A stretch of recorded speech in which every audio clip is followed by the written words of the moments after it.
Where did that come from? He made it up. It's just like his own little character.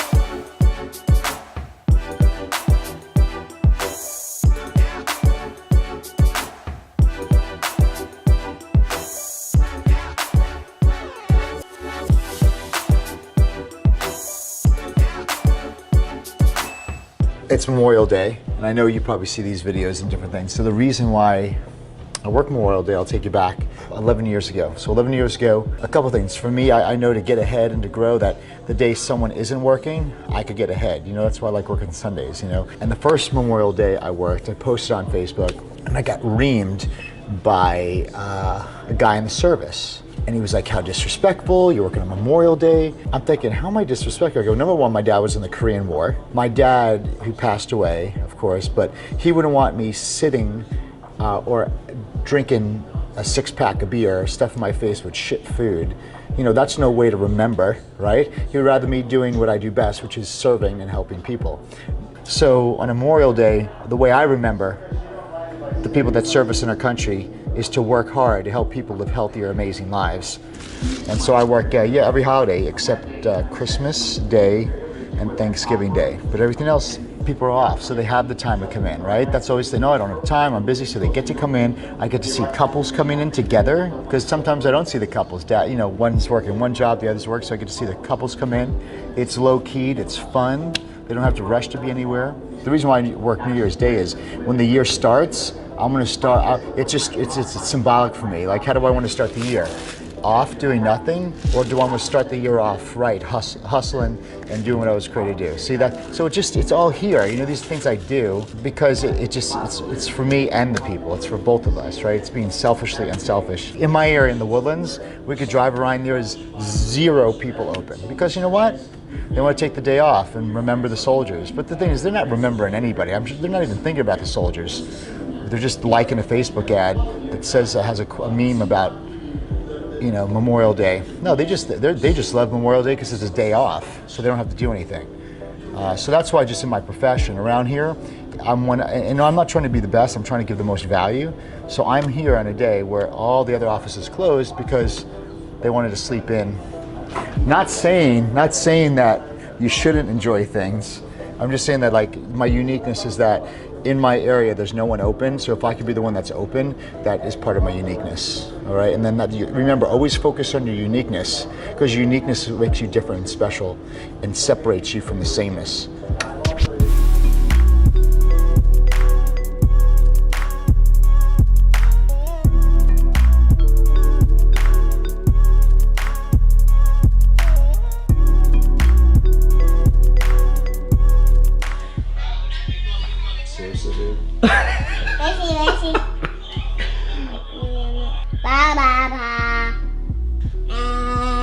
You got no teeth.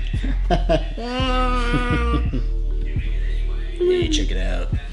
We do the time. Of course, we get to the money. We show insurance, how insurance doesn't do healthcare, they do sick care. We show the statistics on how, what people, like, everybody wants to become debt-free. So how people write their goals, right? So most of their goals are becoming debt-free. So I showed them the #1 cause of debt is sickness. People want to hold on to their money. They're very money motivated. Money's at the top of their goals. #1 cause of bankruptcy, medical bills. If you want to become debt-free, if you leave your problem there, will it ever happen? They're like, no. So we start showing that health is your greatest asset, time is your greatest commodity. You could wait to do something. See, money's replenishing. You work and you replenish the money.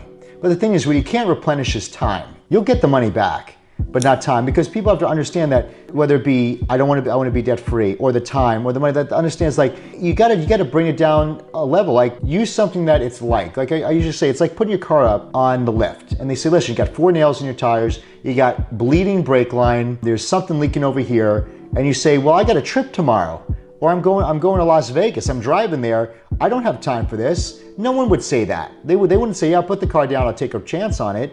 No, they're like, fix it. Because if they brought it down and took the chance on it, they could have a blowout, they could be stranded on the side of the road. Everything that happens from not taking care of the problem is always worse.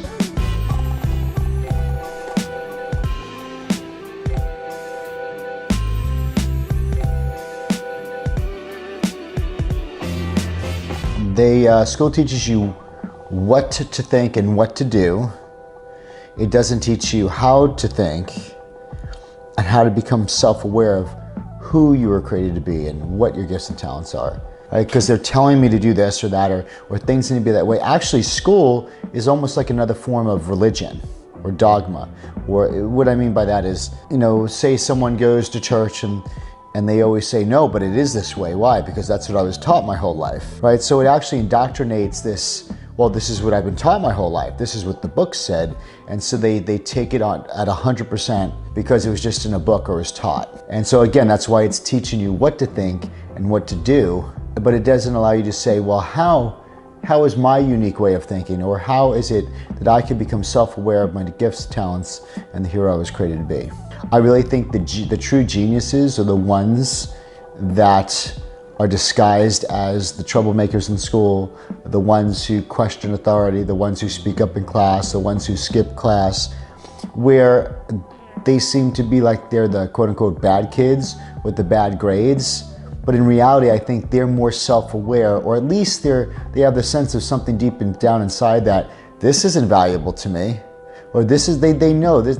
I don't think someone purposely does something to be less than. I mean, right? Like if someone was if they thought that this would actually mean something to them later on, they would have done it. So there was something that I think they might not know it consciously, but subconsciously, I think that genius inside them is like, this is not going to lead to your success. That's why they skip school and they do all these other things, troublemakers, and they wind up becoming the entrepreneurs and actually truly running a business and creating an entire life for themselves. This is more about the parents, because the parents are like, I failed you as a parent. It's all inner stuff, or you're supposed to go to college like we did, or like we never did, or well, what's my family gonna say when they hear about that? Like they're going through like, how am I gonna explain this story? Because you know how many times, oh, where are they going? Oh, well, they decided to drop out, right? So in that 1 second, their whole body goes into selfish mode, not what their child desires and their dream. It's, well, I don't want to be labeled as the parent that failed, or my kid didn't go to college, because your kid going to college is a status, an elevated status for the parent. That's what society says. Hey guys, make sure you check me out on Snapchat. I'm here having fun. Come on, come join me.